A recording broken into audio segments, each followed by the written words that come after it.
Voltamos com o programa Retratos, hoje conversando com Lucas Marques sobre o Projeto Brasil. Lucas, a gente contextualizou um pouquinho sobre esse início, né, do Projeto Brasil, projeto que é um bebezinho, né, mas já está dando frutos, colhendo aí bons resultados. Vamos falar efetivamente, na prática, como o eleitor pode buscar as informações no Projeto Brasil. Atualmente, o Projeto Brasil ele está em site, é um site, né? Não existe, por exemplo, um aplicativo do Projeto Brasil, pelo menos por enquanto, né? Exatamente.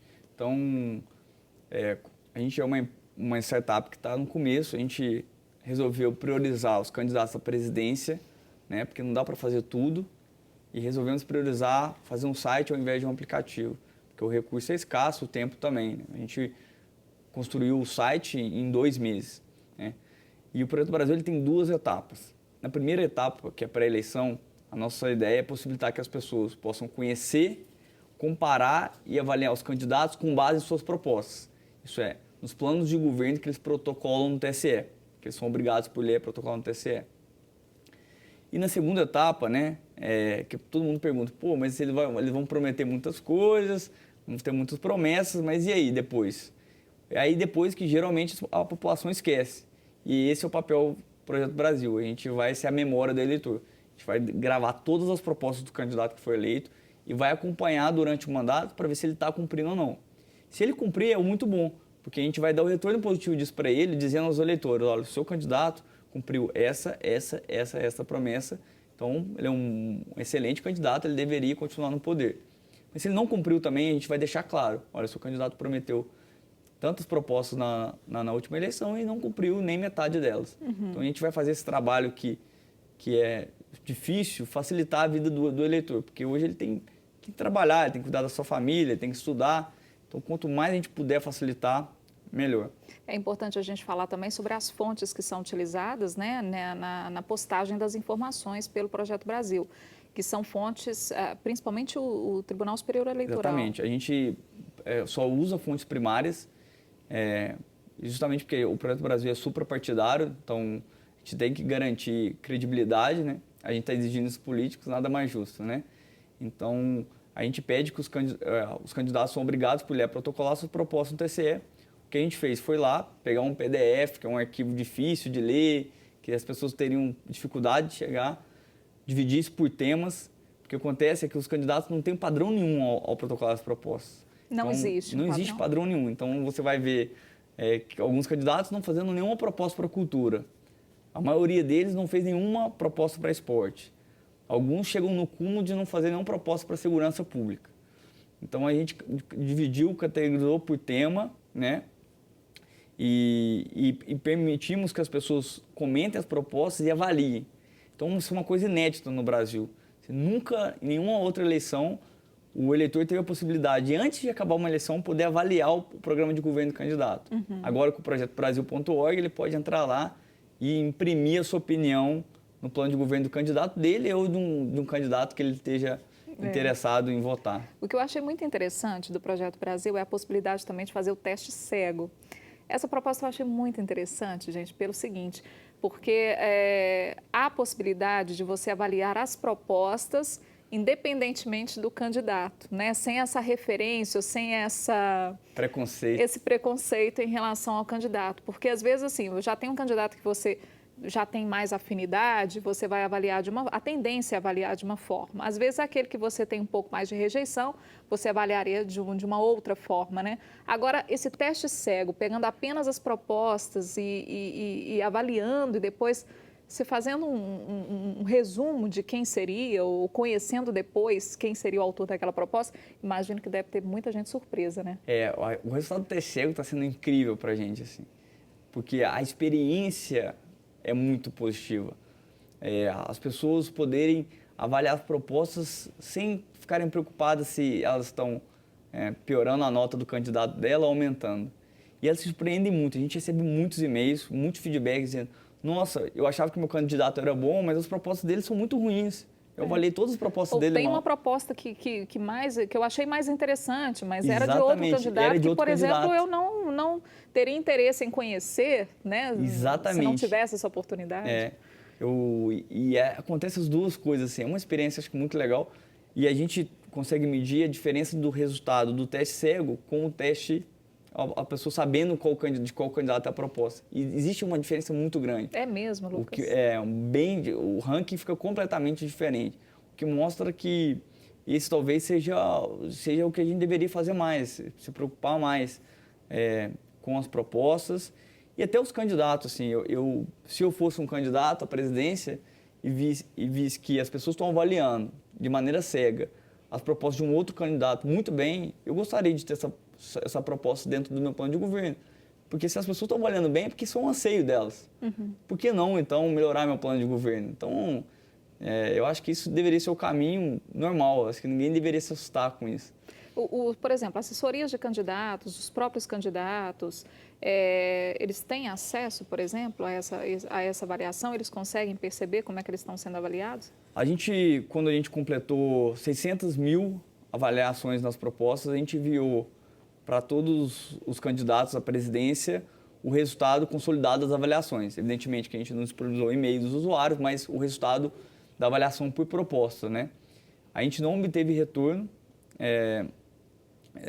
dos candidatos, o que a gente ficou decepcionado porque era a chance deles de conhecerem melhor a opinião das pessoas sobre suas propostas e de alterar, mudar, melhorar. Enquanto dá tempo, né? Enquanto dá tempo, durante a eleição, acho que isso seria muito legal o candidato falar, por exemplo, tem uma proposta minha muito mal avaliada, por que eu vou continuar com ela? Entendeu? Agora, o usuário, ele pode, por exemplo, sugerir propostas? Ainda não. Essa é uma funcionalidade que a gente gostaria muito de ter no site. Não só o usuário, mas organizações também. Então, por exemplo, o Movimento Ficha Limpa, o Movimento de Combate à Corrupção e outros movimentos, o Bom Senso, por exemplo, do futebol, poderem adicionarem propostas no site para que os candidatos à presidência pudessem avaliar e adicionar seus planos. Por uma questão de tempo e de prioridade, a gente acabou não colocando essa funcionalidade no site. Mas a gente quer fazer muito isso para quando os candidatos forem eleitos, né? E é preciso se cadastrar para participar, para interagir, para ter acesso ao conteúdo do site ou não? Para conhecer as propostas e comparar os candidatos, a gente não exige o cadastro. A partir do momento que a pessoa vai avaliar ou vai comentar, aí a gente exige o cadastro por uma questão de segurança até para o próprio usuário. Agora, perspectiva de, por exemplo, futuramente a gente vai ter daqui a 2 anos eleições municipais, né? De fazer a mesma coisa, focando, por exemplo, já que é uma startup mineira, focando nos candidatos aqui, por exemplo, de Minas, algo mais nesse sentido? O nosso sonho, né, do Projeto Brasil é estender a plataforma para todos os tipos de candidatos e quem dirá para outras democracias, né? Eu recebi uma mensagem de uma italiana dizendo: quando o Projeto Brasil chega aqui na Itália, precisamos de um Projeto Itália. Porque a democracia está tendo um problema no mundo inteiro, né? E eu acho que essa ferramenta poderia ser útil em qualquer lugar do mundo. A questão é que, como toda startup, a gente precisa de encontrar um meio de sobreviver, né? Você ter pessoas boas trabalhando, construindo um site, um aplicativo, custa dinheiro.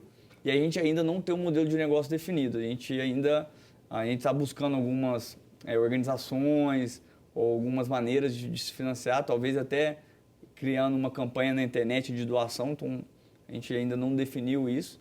Se a gente conseguir, evidentemente, a gente quer estar nas eleições municipais com toda a força, porque a gente acredita que isso é muito importante.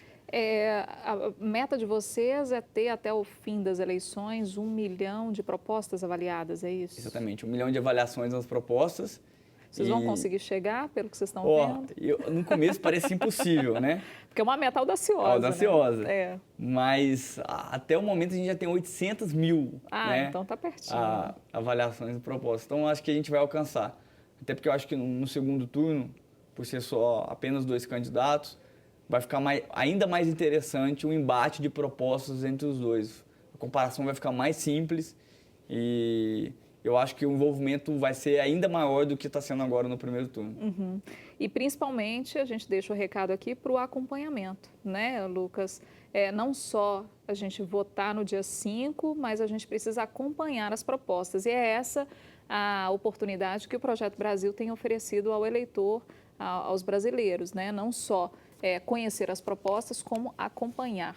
A gente é responsável pelo candidato que a gente elege, né, Lucas? Exatamente. O que acontece é que hoje isso é muito difícil de fazer. Por quê? Vou dar um exemplo que eu sempre gosto de citar.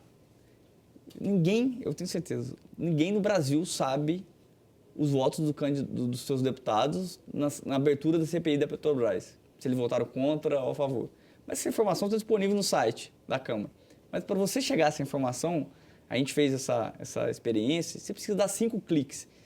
E assim, demora tempo para achar. A gente demorou a primeira vez 20 minutos para conseguir achar qual era o voto de um candidato X, depois que eu já entendi qual candidato é. Então é muito difícil. E se falar que a população vai conseguir gastar grande parte do seu tempo para descobrir o voto de um candidato, é impossível, né? Então a gente quer justamente facilitar esse processo. Então, ao invés de ele ter que entrar no site, dar 5 cliques, gastar meia hora, ele recebeu uma notificação no celular dele. Olha, o seu candidato acaba de votar contra a abertura da CPI da Petrobras.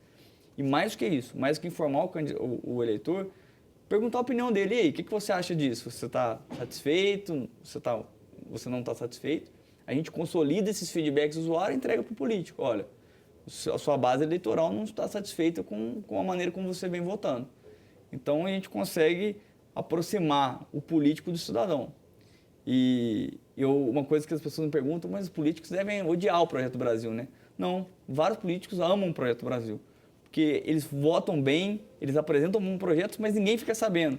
Com o Projeto Brasil, se a gente conseguir fazer o aplicativo e o site, as pessoas vão saber quais são os candidatos que estão aprovando bons projetos, votando de acordo com os anseios da população e melhorando o país, né?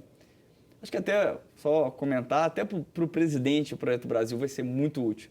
Porque a gente sabe que o presidente não consegue aprovar vários projetos porque não consegue costurar o apoio na Câmara. Sim. Para costurar o apoio na Câmara, ele acaba concedendo ministérios, etc. Imagina que lindo se o presidente pudesse, ao invés de costurar o apoio na Câmara, costurar o apoio com a população.